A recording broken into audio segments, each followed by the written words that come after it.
माता जी का दर्शन समीप में जाके हो, ऐसा बताओ। संत विभीषण जी महाराज का इतनी अच्छी वाणी है कि माता जी स्वयं इच्छा करेंगी, वो कहेंगी मेरे सामने आ जाओ, मेरे सामने आ जाओ। लेकिन छिपाना नहीं, स्पष्ट बता देना। माता जी जब कहें कि सामने आओ तो छिपाना नहीं, स्पष्ट कह देना। हनुमान जी ने कहा ठीक है, मैं कह दूंगा, हाँ छिपाना नहीं। अगर वो मना कर देंगी तो कोई बात नहीं कि मत मेरे सामने मत आओ, लेकिन छिपाना नहीं, पूछे तो स्पष्ट बोल देना। हनुमान जी ने कहा ठीक। यही हुआ। युक्ति विभीषण सकल सुनाई, और चले पवन सुत विदा कराई। हनुमान जी महाराज जैसे ही विभीषण जी की युक्ति सुन के आगे बढ़े तो वृक्ष की डाली पर बैठ गए। जहां माता जी बैठी थी वृक्ष के नीचे, उसी वृक्ष के ऊपर बैठ गए डाली पर। रामचंद्र गुण हर परने लागा, तो सुनते हैं सीता कर दुख भागा। जो युक्ति विभीषण जी ने बताई थी, हनुमान जी ने उसी युक्ति का प्रयोग किया। रामचंद्र गुण वर्णे लागा, सुनते हैं सीता कर दुख भागा। लागी सुने श्रवण मन लाई, लागी सुने श्रवण मन लाई, लागी सुने श्रवण मन लाई। यादेव ते शव कथा सुनाई, यादेव ते शव कथा सुनाई। लागी सुने श्रवण मन लाई, लागी सुने श्रवण मन लाई। यादेव ते शव कथा सुनाई, यादेव ते ऐसी कथा सुनाई, ऐसी कथा सुनाई हनुमान जी ने। आदव ते शव कथा सुनाई। मन लग गया सीता जी का, सुनने लगी कथा। और सुनाओ, और सुनाओ, और सुनाओ। हनुमान जी फिर सुनाना शुरू किए, सारा दुख दूर हो गया। सीता जी ने कहा वाह वाह वाह, ऐसी कथा तो मैंने आज तक नहीं सुनी। मेरे पिताजी तो बहुत बड़े विद्वान हैं। जासु ज्ञान रवि भवन सिनासा, बचन किरण मुनि कमल विकासा। परम ज्ञानी मेरे पिता महाराज श्री जनक, ऐसी कथा मैंने पिताश्री के मुख से नहीं सुनी। परम ज्ञानी गुरुदेव वशिष्ठ जी महाराज, ऐसी कथा मैंने गुरु वशिष्ठ जी महाराज के मुख से नहीं सुनी। जैसी कथा आज लंका में सुन रही हूं, इतना सुंदर कथावाचक लंका में कैसे आ गया, और इतना बड़ा साहस कि लंका में वो कथा कह रहा है और मैं सुन रही हूं। इतनी सुंदर कथा मेरे सामने आ जाओ, ऐसी सुंदर कथा मैंने कभी सुनी नहीं। हनुमान जी को बात याद आ गई विभीषण जी की कि स्पष्ट बता देना, छिपाना नहीं। हनुमान जी ने कहा माता जी कथई कथा सुंदर है, सुनाने वाला बंदर है। क्योंकि स्पष्ट बोलना था, छिपाने की जरूरत ही नहीं। कथा ही कथा केवल सुंदर है, सुनाने वाला तो बंदर है। जानकी जी ने कहा हमें उसके रूप से कोई मतलब नहीं है, हमें वाणी से मतलब है। और याद रखना, जिसका चरित्र सुंदर होता है उसी की वाणी सार गर्वित होती है। आज मैं सिद्ध कर सकती हूं और प्रमाण पत्र दे सकती हूं कि तुम्हारे जैसा चरित्रवान भी दुनिया में कोई दूसरा नहीं है।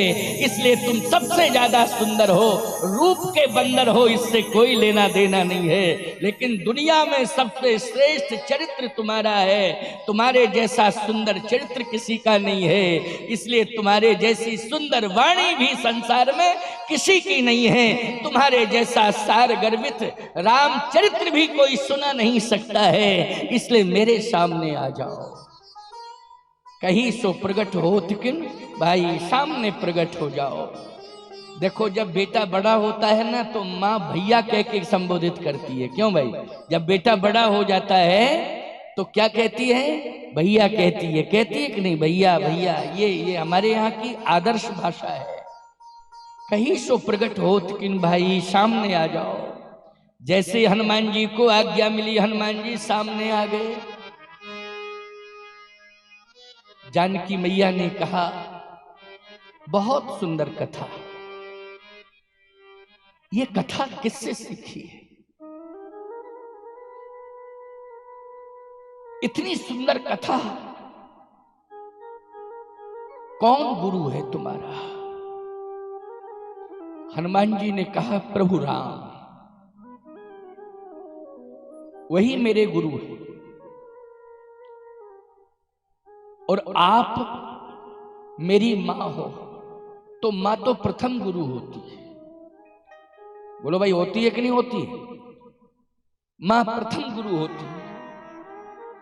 आप मेरी मां हैं, आप ही मेरी प्रथम गुरु हैं। ये संस्कार तो आपने दिए। जानकी जी की वाणी से बार बार ये शब्द निकल पड़े, ऐसा बेटा मुझे मिला है।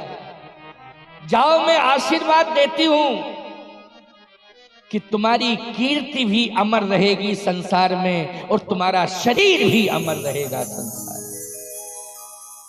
वैसे तो कीर्ति अमर होती है, शरीर अमर नहीं होता है किसी का। बोलो भाई, आत्मा अमर होती है। नैनम छिदंती शस्त्राणी नैनम दहति पावका। आत्मा को न कोई अग्नि जला पाती है, आत्मा को न कोई पानी डुबो पाता है। आत्मा कभी मरती नहीं है, आत्मा अमर होती है। बस शरीर से निकलती है आत्मा, विश्वात्मा में विलीन हो जाती है। लेकिन आज मैं तुम्हें वरदान देती हूं कि तुम्हारी कीर्ति भी सदा अमर रहेगी और तुम्हारा शरीर भी सदा अमर रहेगा। अजर अमर गुण निधि सुत हो,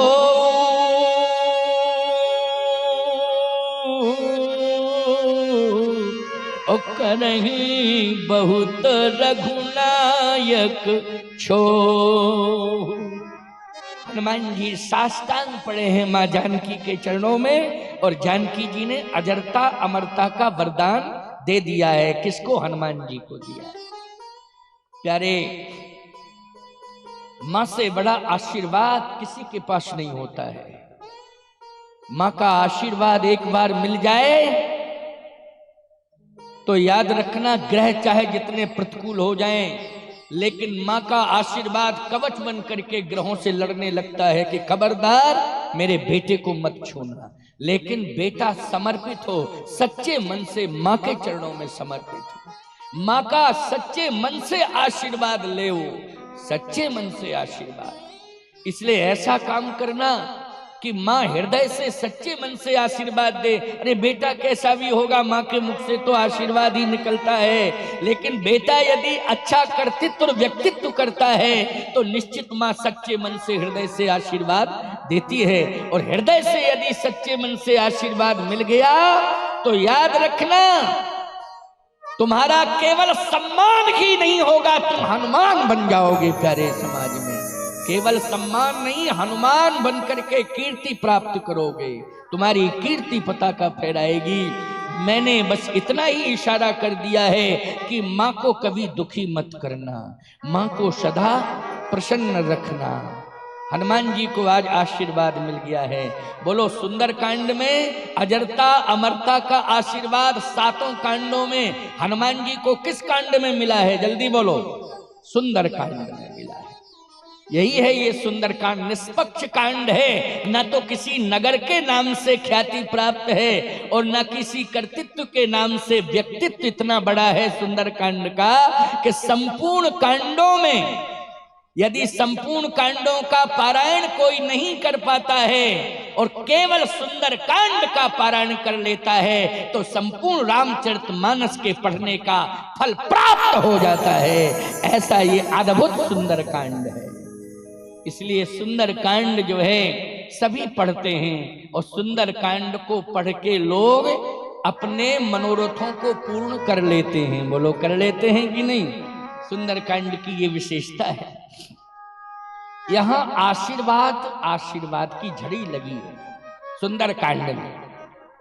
अच्छा भाई, हनुमान जी महाराज ने देखो सुंदरकांड की शुरुआत किया, बड़ी सुंदर बात बताएं, संकेत दे रहे हैं, क्योंकि पूरा सुंदरकांड तो कह नहीं पाऊंगा मैं, बस थोड़ा सा संकेत दूंगा। जब हनुमान जी चले तो बोलो जामवंत जी से आशीर्वाद लेके चले कि नहीं चले? जामवंत मंत्री अत बूढ़ा बूढ़े का आशीर्वाद लिया। अच्छा, राम जी को प्रणाम करके चले तो परसा शीश सरोरोह पानी कर मुद्रिका दीन जन जानी, राम जी ने आशीर्वाद दिया, जामवंत जी ने भी आशीर्वाद दिया। और छोड़ो बड़ों की बात छोड़ो, हनुमान जी ने तो ऐसा बढ़िया काम किया कि यही कहीं नाय सवन कहूं माथा और चले हरस ही धर रघुनाथा। चाहे छोटे ही क्यों ना हो, हनुमान जी ने सभी को प्रणाम किया है। यही कहीं नाय सवन कहूं माथा चले हरस ही धर रघुनाथा। बोलो जब लंका में प्रवेश सुंदरकांड की शुरुआत हुई तो बोलो सबको प्रणाम किया कि नहीं किया? इसलिए सभी के सामने विनम्र हो जाओ। विनम्रता चाहे जितना बड़ा पद प्रभाव क्यों ना मिल जावे, लेकिन विनम्रता सदा आगे रखो। और विनम्रता जब आगे रखोगे तो सम्मान की बात छोड़ो, हनुमान बन जाओगे तुम। हनुमान का मतलब जानते हो क्या है? हनुमान का मतलब यह है कि कभी भी जो व्यक्तित्व विफल ना हुआ हो उसी का नाम है हनुमान। बोलो भाई, जो हमेशा सफल रहा हो उसी का नाम है हनुमान। हनुमान कभी विफल नहीं हुए हैं, बाकी थोड़े थोड़े सब विफल हुए हैं। बोलो हुए हैं कि नहीं हुए हैं? लेकिन एक हनुमान ऐसे हैं जो कभी विफल नहीं हुए हैं, सदा सफल हुए हैं। इसलिए ये प्रभाव किसका देखा जा रहा है? इसमें प्रभाव कौन सा जुड़ा हुआ है? आशीर्वाद का प्रभाव जुड़ा हुआ है। विनम्रता, सरलता, सहजता हो, सबका आशीर्वाद मिले। छोटे भी तुम्हारे लिए दुआएं करें, बड़ों का आशीर्वाद मिले, लेकिन छोटों के वाणी जिह्वा से भी एक ऐसी दुआ निकले कि भगवान इनको स्वस्थ दीर्घायु रखे, जिससे ये हमारी रक्षा करते रहें। बोलो भाई, छोटों के मन में ये भाव आ जाए, क्या कहना फिर, वो वास्तव में हनुमान है, उसी को हनुमान कहते हैं। हनुमान इंसान नहीं है, हनुमान एक व्यक्तित्व है। इसलिए हनुमान बनकर के आप समाज में रहो। हनुमान का अर्थ है सबका सम्मान जो करता है वही हनुमान होता है। आइए अब थोड़ा सा लंका कांड में हम लोग प्रवेश करते हैं। लंका कांड में हनुमान जी विभीषण जी को आश्वासन देके गए हैं कि आपको राम जी मिलेंगे, प्रभु राम मिलेंगे, मिलेंगे मिलेंगे, और मैं मिलाऊंगा, चिंता मत करिए। लेकिन लंका को कैसे छोड़ेंगे आप? क्या लंका छोड़ सकते हैं?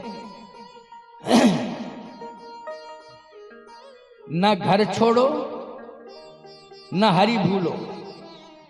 बोलो भाई, न घर छोड़ो न हरि भूलो। विशेषता यही है कि घर में हो और हरि का स्मरण करो, तब तो विशेषता है। न हरि भूलो न घर छोड़ो, कर्म कर जिंदगानी में, रहो दुनिया में तुम ऐसे कमल रहता जो पानी में। सावधानी से सुनना मेरी बात को। कमल कीचड़ में ही पैदा होता है। बोलो होता है कि नहीं होता है? लेकिन क्या बात है साहब, कीचड़ में पैदा होता है लेकिन कीचड़ से उठता है, जल का स्पर्श करता है और जल से ऊपर निकलता है तो खिलता है। बोलो खिलता है कि नहीं खिलता है?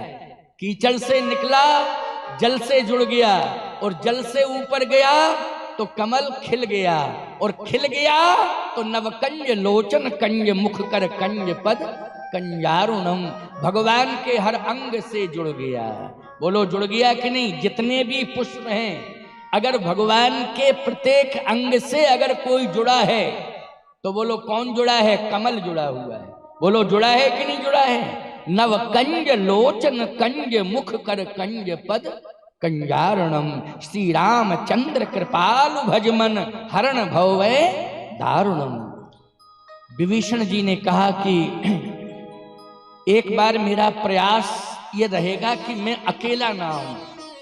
फिर रावण मेरा भाई बड़ा है वो रावण, लेकिन मैं उससे साथ लेके आऊं राम जी के पास। बोलो भाई ये सार्थक सोच है कि नहीं?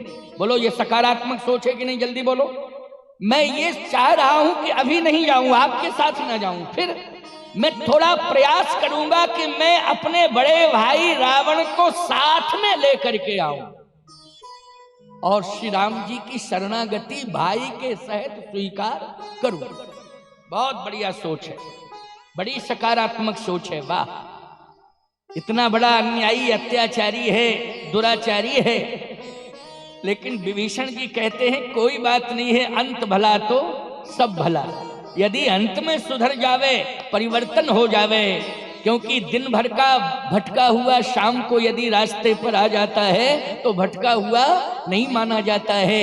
इसलिए विभीषण जी ने कहा कि मेरा पूरा प्रयास रहेगा कि मेरा बड़ा भाई, मैं हाथ जोड़ूंगा, प्रणाम करूंगा, प्रार्थना करूंगा, बार बार समझाऊंगा, उसे साथ में लेकर के आऊंगा। हनुमान जी ने कहा तो ये तो बहुत अच्छी सोच है, वैसे मैं समझा चुका हूं लेकिन मेरी बात का तो असर नहीं पड़ा। हनुमान जी ने समझाया ना, बिनती करहु जोर कर रावण, सुनहु मान तज मोर, सिखावन राम चरण पंकज धरहु, लंका अचल राज तुम करहु। कितना प्रयास किया, बहुत प्रयास किया हनुमान जी ने। हनुमान जी ने कहा मैंने तो प्रयास किया लेकिन मैं विफल हो गया, रावण को मैं। लेकिन आप कह रहे हो महाराज जी हनुमान वो हैं जो विफल ना हुए हो, हमेशा सफल हुए, वही तो हनुमान है। एक बात आपको बतावे, हनुमान जी यहां विफल नहीं है, हनुमान जी सफल है। क्यों सफल है? आप इस बात को कैसे स्वीकार करोगे कि हनुमान जी सफल हैं? क्योंकि रावण ने हनुमान जी की बात नहीं मानी। देखो भाई, हनुमान जी की बात रावण ने नहीं मानी क्योंकि हनुमान जी ऐसे नहीं मना रहे थे, मंत्र दे के मना रहे थे, मंत्र। और मंत्र कौन सा था? बोले राम चरण पंकज उर धरहु, तो लंका अचल राज तुम करहु। ये मंत्र है कि प्रभु राम के चरणों को हृदय में धारण करो। रावण ने कहा मैं तुम्हारा मंत्र नहीं लूंगा। हनुमान जी ने कहा मेरा मंत्र जो है कभी विफल नहीं होता है। तो तेरा मंत्र विफल हो गया, मैंने नहीं लिया। हनुमान जी ने कहा तुमने भले ही ना लिया हो, लेकिन तुम्हारो मंत्र विभीषण माना, और लंकेश्वर भय सब जग जाना। बोलो भाई, वो मंत्र रावण ने नहीं लिया तो विभीषण ने ले लिया। बोलो सफल हो गए कि नहीं हो गए हनुमान जी? बोलो हो गए सफल कि नहीं? विनाश काले विपरीत बुद्धि, विनाश काल का समय आ गया था, विपरीत बुद्धि थी, ले लेता तो समझ जाता, लेकिन वही मंत्र किसने ले लिया? वही विभीषण जी थे। उन्होंने कहा मुझे चाहिए, ये मंत्र व्यर्थ नहीं जाएगा, मैं इसे स्वीकार करता हूं। तो तुमरो मंत्र विभीषण माना, और लंकेश्वर भय सब जग जाना। तुरंत ही विभीषण जी ने मंत्र को ले लिया। अब विभीषण जी ने कहा कि आप जाओ, यही मंत्र जो मैंने लिया है रावण ने नहीं लिया, क्योंकि आज ज्यादा शराब का डोज ले लिया इसने। लेकिन अब आप समय नष्ट मत करो, क्योंकि जिस दिन उतरेगी शराब उस दिन मैं ये मंत्र उसको दे दूंगा, लो। लेकिन अभी नहीं, अभी तो नशा बहुत सवार है, ज्यादा नशा है, इसलिए अभी नहीं उतरेगा। आप जाओ, मैं इस मंत्र को दूंगा उसे। ठीक है, मैं जा रहा हूं। हनुमान जी चले गए, और मैं लेके आऊंगा, कोशिश नहीं आएगा तो मैं तो आऊंगा ही आऊंगा। बस मेरी प्रार्थना है कि मुझे राम से मिला देना। किससे मिला देना? राम से मिला देना, बस मेरी यही प्रार्थना है। लेकिन मैं प्रयास जारी रखूंगा। एक दिन मौका मिला विभीषण जी को, और विभीषण जी महाराज पहुंच गए रावण के पास। रावण ने कहा क्या बात है विभीषण, बोल क्या बात है? विभीषण जी ने कहा बात यह है, सुनते जाना, बहुत थोड़ा सा इसको कम देना है ना, क्योंकि ज्यादा झंकार से कान डिस्टर्ब होते हैं लोगों के। थोड़ा थोड़ा कोई बात नहीं, वो तो आधार चाहिए। विभीषण जी ने कहा कि मैं आया हूं, आप क्यों आए हो, क्या बात है, कोई बात है, विशेष बात है, क्या बात है बोलो। मैं चाहता हूं कि आप अजर और अमर हो जाओ। रावण बोला, है तू मेरे फेवर की बात कर रहा है? यही तो मैं चाहता हूं, तू मेरे फेवर की बात बोल रहा है, मैं कहना नहीं चाहता हूं। और पहले भी मैंने कहा था आपसे, पहले कहा था कि नहीं कहा था कि राक्षस भी संत को चाहते हैं, लेकिन फेवर करने वाला साधु, फेवर करे तो वो हमारा है। वो आजकल यही तो हो गया है कि लोग फेवर वाले कुछ साधु हो गए हैं, जो ये भाजपा के फेवर वाले साधु, ये सपा के, ये बसपा के, ये भपा। भपा कोई पार्टी नहीं है, भपा नहीं, भपा है कोई पार्टी, मैं बोल गया वैसे, है नहीं।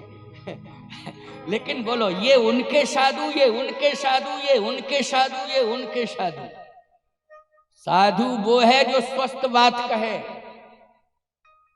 साधु निष्पक्ष बोलता है, स्वस्थ बात बोलता है और धर्मानुकूल आचरण करने वाले के पक्ष में बोलता है, वो साधु। धर्म के प्रतिकूल विपरीत आचरण करे तो साधु समझाएगा, और समझाने पर नहीं मानता है तो छोड़ के चला जाएगा। हटो, अब आज के बाद नहीं करेंगे तुमसे बात। बोलो, वही साधु है कि नहीं? ऐसी बात नहीं कि साधु बात नहीं, बात तो करेगा, नहीं मानेगा कोई तो त्याग कर देगा, मैं चला। यही विभीषण जी ने किया है। बोलो, किया है कि नहीं किया है? विभीषण जी ने कहा, मैं चाहता हूं कि आपके हाथ में पूरा ब्रह्मांड। रावण बोला, बहुत अच्छी बात कही, वाह वाह, यही तो मैं चाहता हूं। आज तू मेरे फेवर की बात बोला, अभी तक तो पता नहीं क्या बोलता रहा। रावण ने कहा, ब्रह्मांड मेरे हाथ में हो, मैं अजर अमर हो जाऊं, कैसे? विभीषण जी ने कहा, मेरे पास मंत्र है, उस मंत्र को ले लो। अच्छा, मंत्र किसने दिया था, जल्दी बोलो। हनुमान जी ने दिया था, वो देखे चले गए। रावण को दे रहे थे, लेकिन उस दिन ज्यादा नशे में था, उसको याद ही नहीं, नशे में ज्यादा था, इसलिए उसने लिया नहीं। लेकिन विभीषण जी ने तुमरो मंत्र विभीषण माना, तुरंत ही ले लिया। उन्होंने कहा, नहीं, ये रावण के लिए आया मंत्र, मैं दूंगा, मैं अपने पास रखता हूं, लेकिन जब होश में आ जाएगा, सेंस में होगा थोड़ा, तो दे दूंगा मैं। आज डिस्टर्ब है दिमाग, इसलिए आप परेशान मत हो जाओ, मंत्र है मेरे पास। रावण बोला, कौन सा मंत्र है? मंत्र बता, मेरे फेवर का होगा तो मैं तो मान लूंगा, तुरंत मानूंगा, लेकिन बोल तो कौन सा मंत्र है? विभीषण जी ने कहा, मंत्र यही है। क्या? जल्दी बोलो, जल्दी बोलो। विभीषण जी ने कहा, जो भी अजर अमर होना चाहता है, वैसे तो शरीर मरता है लेकिन कीर्ति अमर हो जाती है, लेकिन विश्वास करना, आपकी कीर्ति भी अमर होगी और आपका शरीर भी अमर हो जाएगा। क्यों? हम काहू के मरई न मारे, बानर मनुज जात दोई बारे। तो बानर और मनुज जात दोई बारे।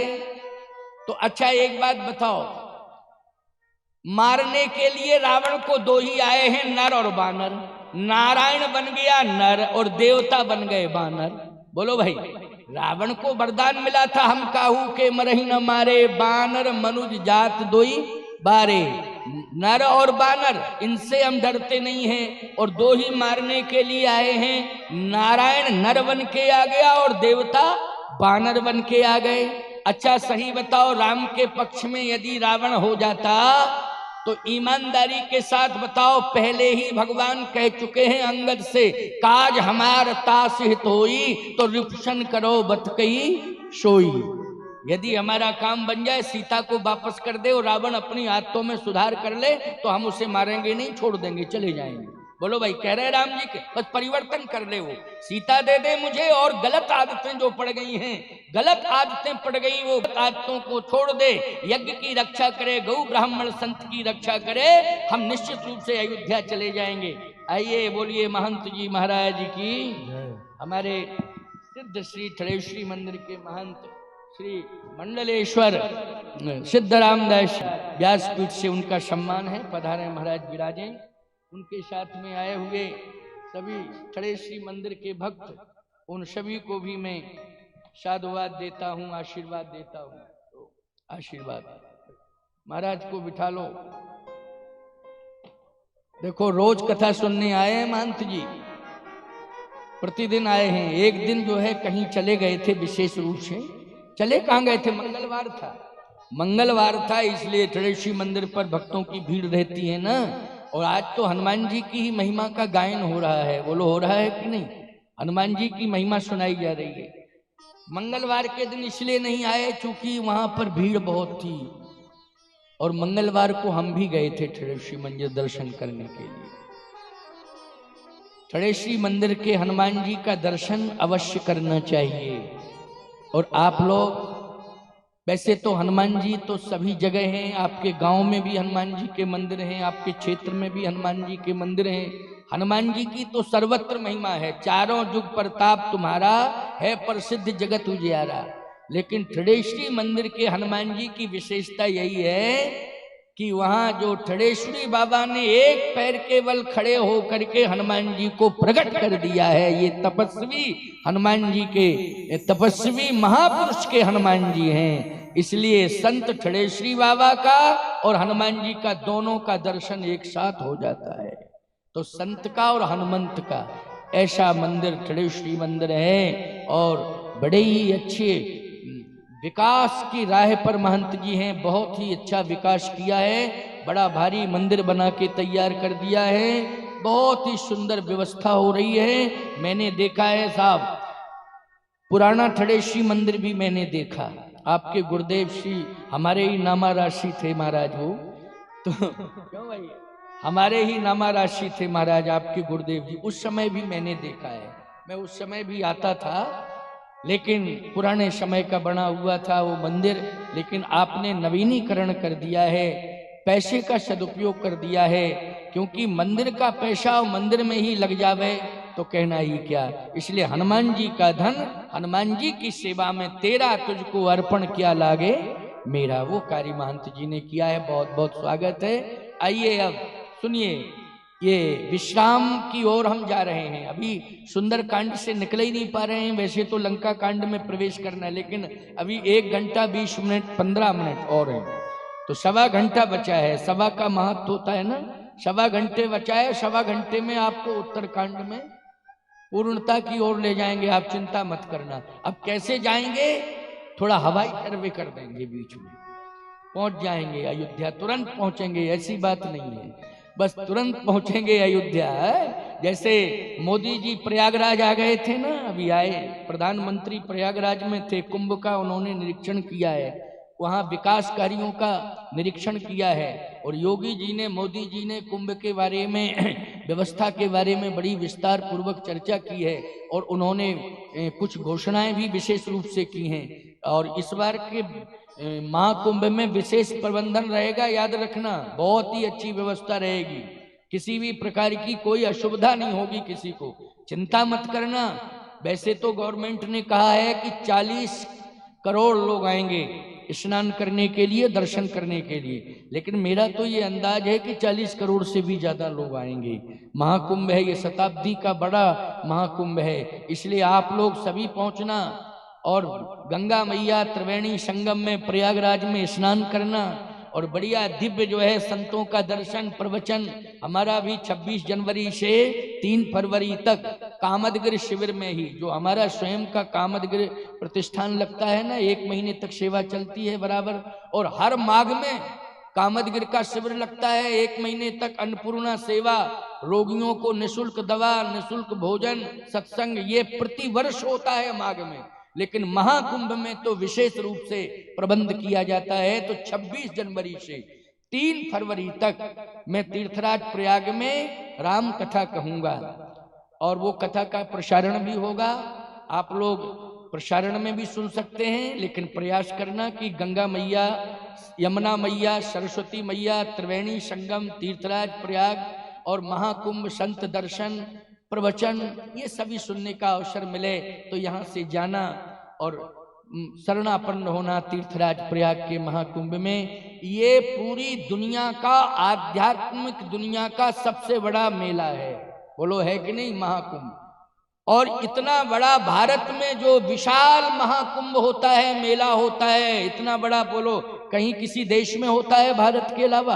आध्यात्मिक दुनिया का, आध्यात्म जगत का ये सबसे बड़ा प्यारे मेला है, सबसे बड़ा आध्यात्मिक आयोजन है महाकुंभ। और चारों कुंभों में सबसे सुंदर व्यापक प्रबंध तीर्थराज प्रयाग में होता है। इसलिए तीर्थराज प्रयाग में ही सौभाग्य आपको मिल रहा है कि संत दर्शन और गंगा स्नान, संगम त्रिवेणी का स्नान, सुंदर दर्शन महापुरुषों के। ये देवता वहां निवास करते हैं प्यारे। वैसे तो तीर्थों के राजा हैं तो हमेशा देवता वहां रहते ही हैं, लेकिन विशेष रूप से तीर्थराज प्रयाग में, महाकुंभ में सभी तीर्थ आ जाते हैं, सभी संत आ जाते हैं। जो कभी साधु निकलते नहीं हैं वो महाकुंभ में आते हैं, जो कभी छोड़ते नहीं हैं तीर्थों को, वो भी तीर्थ छोड़कर कहाँ आ जाते हैं? महाकुंभ में आते हैं। ये सौभाग्य आप सबको मिलेगा। आइए सुनिए, हनुमान जी महाराज ने कहा ठीक है विभीषण जी, हम तो मंत्र दे के जा रहे हैं। मौका पाकर के वही मंत्र विभीषण जी रावण के सामने लेके पहुंच गए। कहा ये मंत्र है। अच्छा मंत्र क्या है बताओ? कहा 3 काम कर लो तो आपकी कीर्ति अमर हो जाएगी, आपकी सत्ता अक्षुण होगी। कौन कौन 3 काम? कहा एक तो सीता जी को सामान्य नारी मत समझो। ये कौन कह रहा है? विभीषण कह रहा है रावण। सीता जी को सामान्य नारी मत समझो, वो है जगत जननी, हमारी भी माँ है, तुम्हारी भी माँ है, पूरे जगत की माँ है, जगत जननी है। अब रावण की आंखें लाल। क्या कह रहा है? जगत जननी, मेरी माँ, तेरी माँ, सबकी माँ, पूरे जगत की माँ। विभीषण जी ने कहा थोड़ा सुन तो लो मेरी बात को, अब इतने जल्दी क्यों नाराज हो रहे हो? बात तो सुन लो। अच्छा हाँ बताओ। पहली बात तो यह है कि सम्मान पूर्वक उनको हम और आप ले चलें और राम के हाथों में सौंप दें। इसलिए मैं आया। ये महामंत्र है, ये मेरे शब्द नहीं है, ये महामंत्र है। क्योंकि वो जगत जननी है, हम और आप उनको सम्मान पूर्वक ले चलें और श्री राम के हाथ में सौंप दें और क्षमा मांग लें। दूसरा, राम सत्य संकल्प। यदि इस जगत का कोई सत्य है तो श्री राम है, इसलिए सत्य को स्वीकार करो। असत्य की दुनिया में आनंद लेने की आवश्यकता नहीं है, असत्य की दुनिया में सुख लेने की आवश्यकता नहीं है। अगर सुख मिल सकता है तो लंका में नहीं, सुख मिल सकता है तो श्री राम के चरणार बिंदों में मिल सकता है। इसलिए हम सब चलें, श्री राम की शरणागति स्वीकार करें। जो आपन चाहे कल्याणा,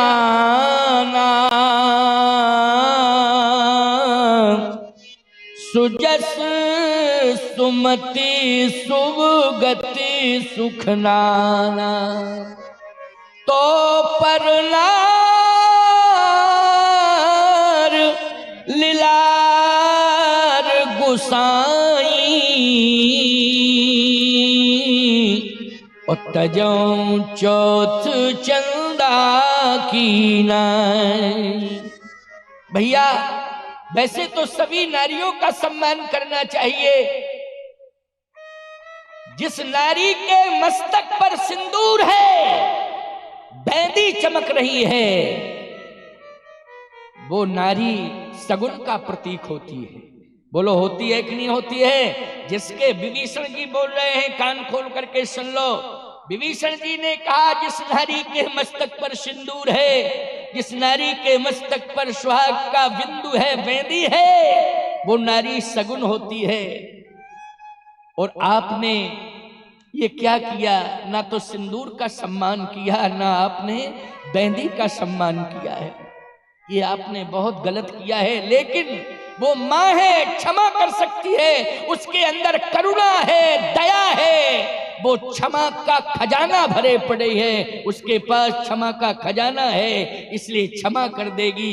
कृपा का खजाना है, कृपा भी बरसा देगी और स्वीकार कर लेगी। लेकिन शरणागति लेनी पड़ेगी। क्या लेनी पड़ेगी? शरणागति।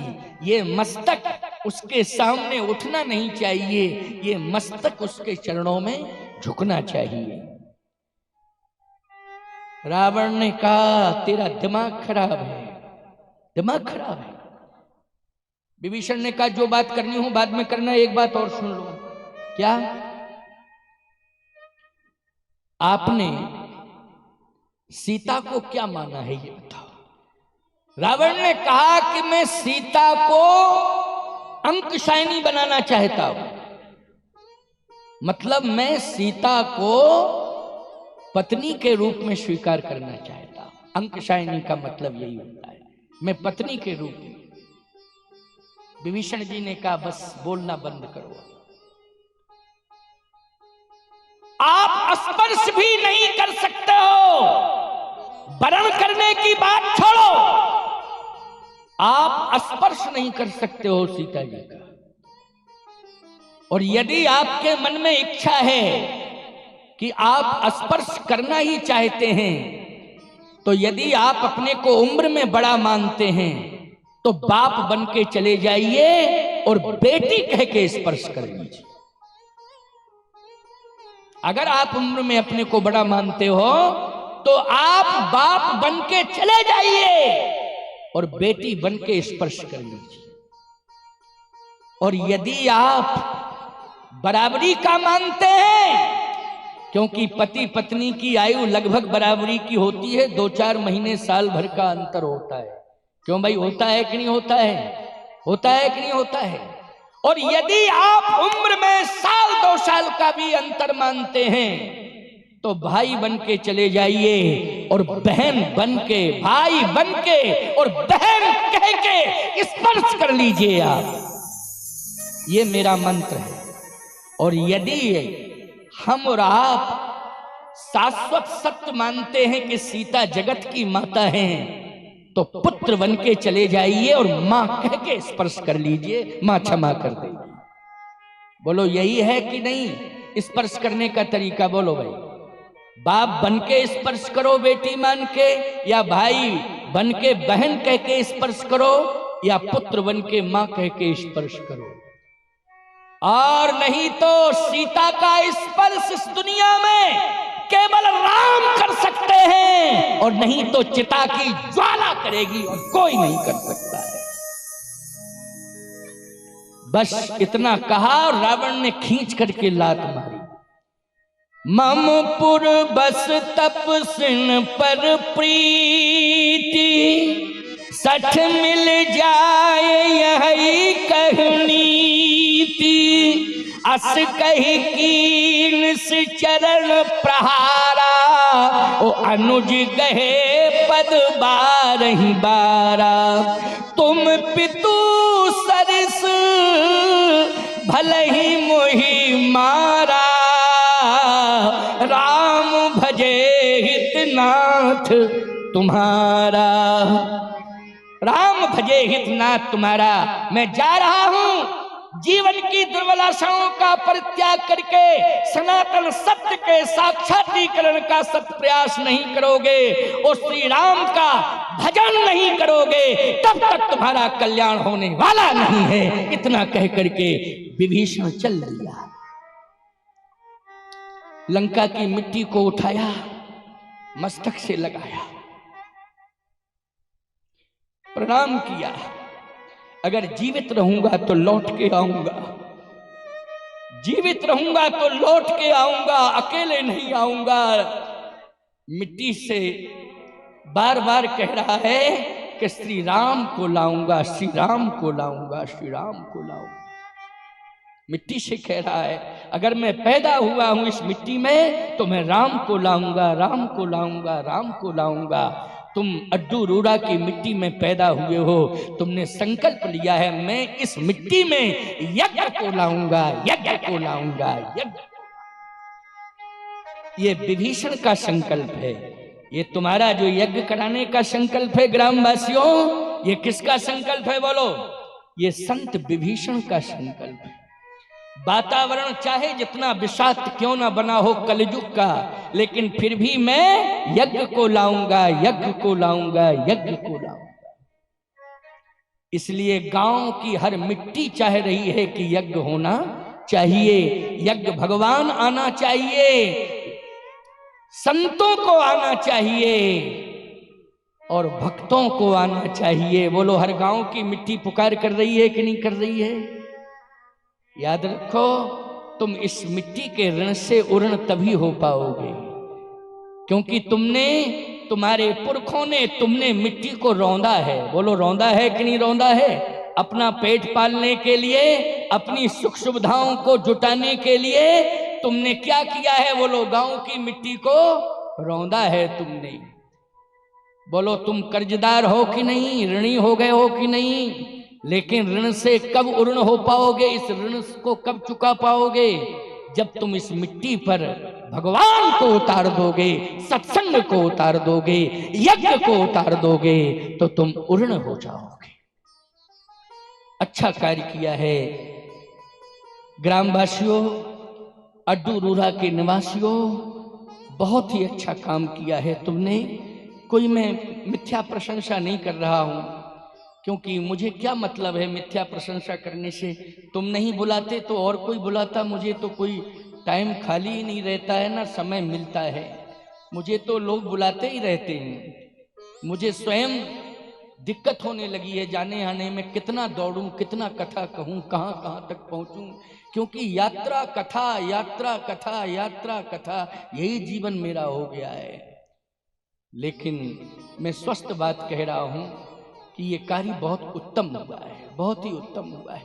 विभीषण जी ने क्या कहा कि अगर मैं जिंदा रहा तो आऊंगा, और अकेले नहीं आऊंगा, श्री राम को लेके आऊंगा।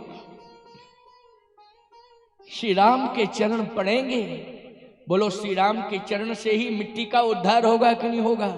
चरण राम तीर्थ चल जाए ही, जिस मिट्टी पर राम के चरण पड़ गए हैं वह मिट्टी तीर्थ बन गई है, वहीं पर तीर्थ प्रकट हो गए। जहां राम के चरण पड़ गए हैं, चरण राम तीर्थ चल जाए। विभीषण जी ने कहा मैं आऊंगा, राम को लेके आऊंगा।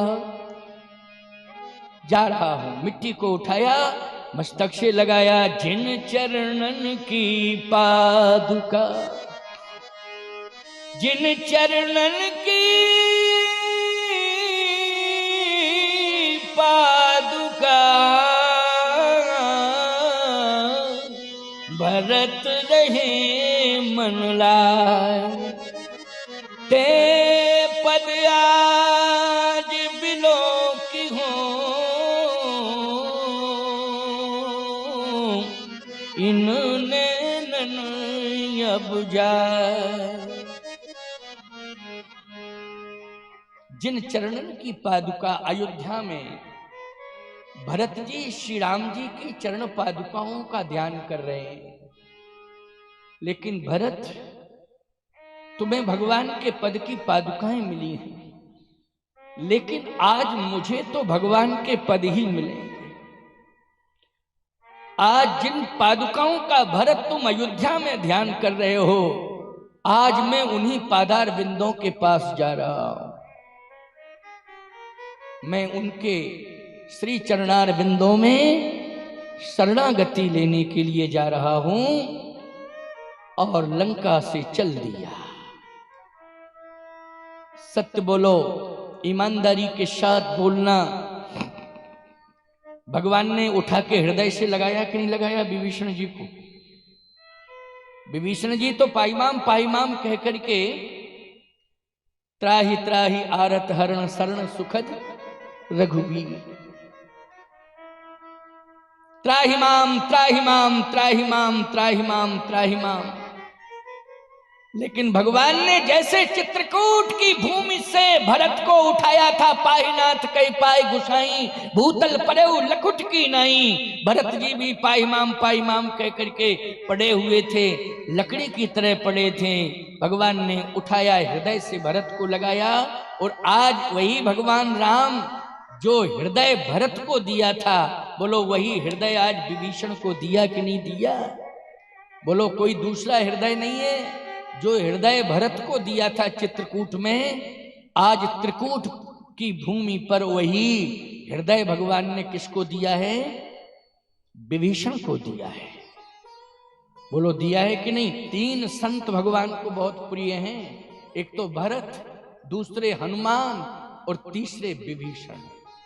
बोलो भाई तीनों महापुरुष, बोलो तीनों संत हैं और तीनों भगवान को प्रिय हैं कि नहीं?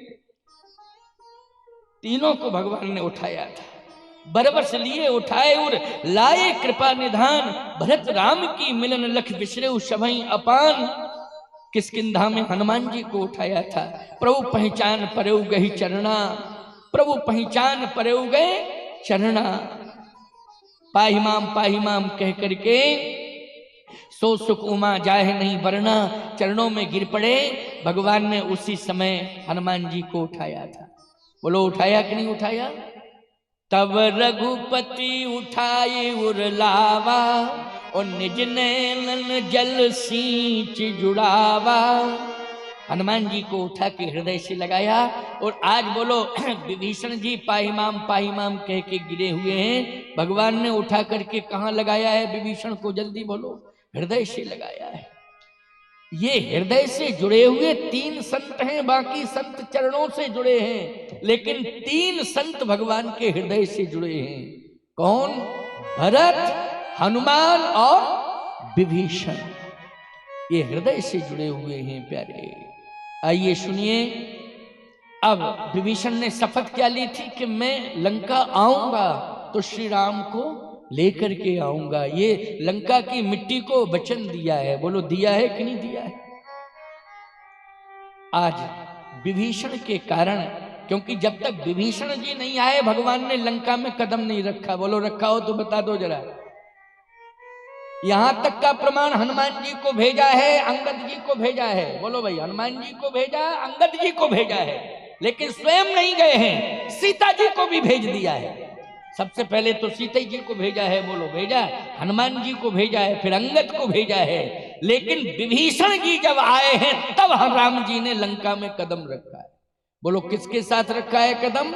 विभीषण के साथ रखा है, क्योंकि विभीषण की बान है कि मैं प्रभु राम को साथ लेके आऊंगा, और राम जी की भी आन है कि मैं विभीषण के बिना लंका में नहीं जाऊंगा।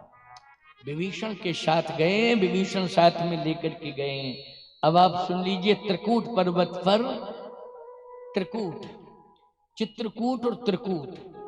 चित्रकूट में राम रहे हैं और त्रिकूट पर रावण रहा है। गिर त्रिकूट ऊपर बस लंका, और तह रहे रावण सहज अशंका। लेकिन आज विभीषण जी त्रिकूट पर्वत पर राम जी को ले आए।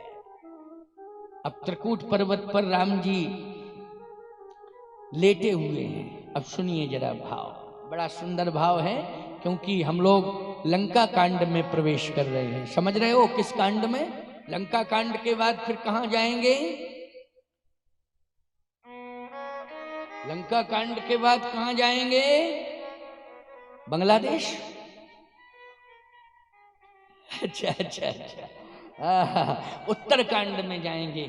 चिंता मत करो, ये बांग्लादेश हमारी भूमि पर है।